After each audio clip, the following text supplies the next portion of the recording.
There's not a day, not a single day that doesn't go by on the interstate that we don't put somebody in jail for narcotics. We're finding mainly marijuana, cocaine, methamphetamine are the three main drugs we find. We find all of it. But those are the three main drugs, and out of all of those would probably be marijuana. This is what the task force does every day. A total of 1,000 drug cases last year, 600 already on the books for this year. The appearance of a new drug is not a good sign. It just adds to the organized drug traffic. My life was completely different when I was a police officer. I spent the first 10 years of my life in California because my dad was in the military. My dad moved myself and my brothers to Texas, where I trained coon dogs, I trained cow dogs, I trained obedience dogs, and then later I went to the Kilgore Police Academy at the age of 21 and graduated with my peace officer's license. Fresh out of the police academy, 21 years old, like most 21-year-olds, they haven't experienced certain tragedies in life. They haven't experienced certain triumphs in life. And that's how I was when I was 20 years old. I was gung-ho, high energy, totally believed in what I was doing, but I was blinded in wisdom because of my lack of experiences in life. I spent 4 years as a police officer before being hired by the Permian Basin Drug Task Force. In those 4 years, I trained my own narcotic detector dog. When the Permian Basin Drug Task Force called me for an interview, I drove all the way to West Texas, which felt like halfway around the world to me. I had my dog in back of the truck, and when I arrived, my dog bounced out with a rope, not a leash, and I had a minnow bucket that I used as a watering pail, and my supervisors were thinking, oh my gosh, who is this country boy with a rope, a dog, and a minnow pail?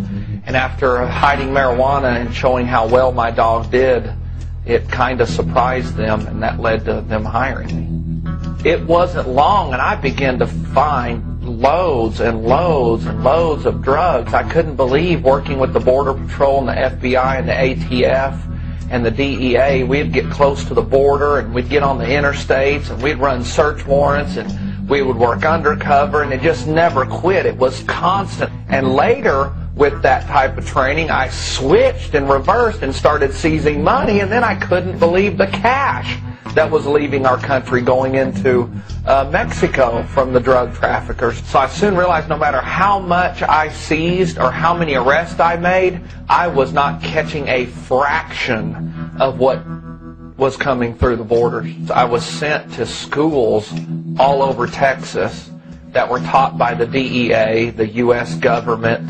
In these classes, I was taught and trained that marijuana was a demon-type drug. I really believed that marijuana was harmful, and the people using the marijuana and the people smuggling the marijuana were just pieces of trash. And that was about the time DEA was launching the cannabis eradication program, where they were flying over and spotting marijuana fields from the air, and then sending ground troops in to eradicate those.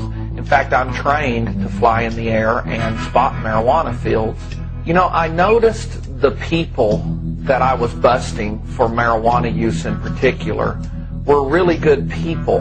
They never acted out. They never got violent. They were always cooperative in comparison to people I arrested for being drunk. You know, they would fight and scream and act crazy.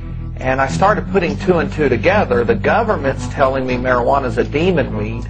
I'm arresting all these people for marijuana that are nonviolent, including getting in raid gear with 10 other grown men and guns, more guns than we would ever need, crashing into these homes, dragging the kids away, screaming with the parents screaming, everybody in tears. We're sending the kids to Department of Human Services. We're sending the parents to jail over marijuana. Well, I knew some of these people, and I knew they weren't gangsters. I knew they were nonviolent people. And then later on, I experimented with marijuana myself and then began doing a lot of research. I learned marijuana was safe, that you cannot overdose on marijuana. I learned that there were a lot less traffic fatalities on marijuana than there was alcohol. I just learned that the harms I was taught by the government were a total lie and they were false. And that's the moment when I started telling myself, this is not right. I'm believing my teachers without researching the facts for myself. Once I got the true evidence, then my conscience kicked in, the humanity in me, the compassion that said, oh my God, what the f*** am I doing busting into these homes, ruining lives and ruining families? And then I remembered what I had read, Jimmy Carter's statement, that when the legal side effects of a substance cause more harm to the person than the side effects of the substance itself, we have an injustice. That totally made sense with me because I'm a logical, reasonable person. And I have to say, that was a big turning point for me. I was making so many arrests in Gladewater that the local drug task force was basically kicked out of Gladewater, and they lost their funding because of a decision the city manager made. She thought, if Barry's seizing all these drugs, why do we need to keep paying a task force? So task force is gone. I made a huge drug arrest that brought in a lot of money and 3 what they called bad guys at the time to jail, and the DEA had been trying to catch these 3 bad guys for a long time. So because the local task force had to leave, DEA being jealous of me, it caused a lot of political pressure.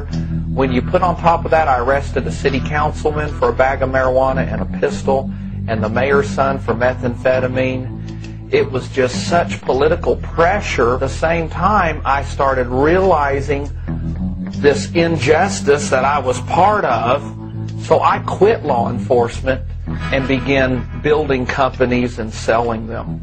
After leaving law enforcement, in the next 10-year span, I went through 2 divorces and was arrested 5 times. Each time I was arrested, I either got a not guilty or it was dismissed. I truly did not deserve to be arrested for any of these offenses. So here I am, ex-narcotics officer, put hundreds of people in jail, responsible for thousands of people being in jail in joint operations, and now I'm being put in jail when I shouldn't be, and I started seeing both sides of the coin. I know what it's like to have police raid your house. I personally was raided on a civil matter, not a criminal matter, where they were coming into the house to take my 2 daughters. My 2 daughters put up resistance to the point the police put bruises on them. My daughters were screaming, please help, please help, please help. There was nothing we could do. They decided the kids were not going to go, so they just left the house. Just like those 8, 9, and 10-year-old kids that I busted into their home 10 years ago, they still remember that, and it still bothers them. The parents seeing their kids drug away, that hasn't left. They might be out of jail now, they might not be, but that trauma of having police enter your home uninvited puts a permanent wound, a permanent scar into the spirit and the soul of a human being. It's serious and it's sad. Now I'm 37 years old. I sold all of my companies, including a successful cage fight company that we started where we did mixed martial arts shows all over the South. I needed another project to work on, but the next project, I wanted it to really help people. I put 2 and 2 together with my experience as a police officer, and then the last 10 years, the 5 arrests I've had, it got topped off when they put me in jail for not returning Jeepers Creepers 1 and Jeepers Creepers 2 on time to a video store. I was arrested for theft, Later, the charges were dropped and I got my money back, but I still spent time in a jail with 20 other inmates because I didn't return DVDs. It was clear to me that our Fourth Amendment rights of unreasonable search and seizure or search and arrest were so eroded, and the courts were doing nothing to protect my rights against these unreasonable search and seizures, that I decided to do something about it by putting together a DVD full of information that nobody else wants to tell to protect ourselves from these unreasonable and crazy police arrests. The response has been tremendous. Sales went through the roof when this DVD hit the world news media. I have not stopped doing interviews. I have a national voice now to speak out and say what thousands of Americans in our prisons want to say but can't say. It is clear to me, and it is becoming more and more clear to everybody, including law enforcement, that the punishments of marijuana do not fit the crime. For instance, in my state, if somebody's caught with as much as a marijuana roach in their house, upon conviction, they lose their driver's license for an entire year. Yet, in the same state, somebody can be convicted of child molestation, receive probation, and they never lose their driver's license. I also learned, according to the Center for Disease Control, that 18 million Americans smoke marijuana every day, and 42% of Americans from the age 12 to infinity have tried marijuana at least once. So that's almost half of the U.S. population. I don't believe that nearly half of the American populace belong behind bars. It's ludicrous, it's crazy, it's not right.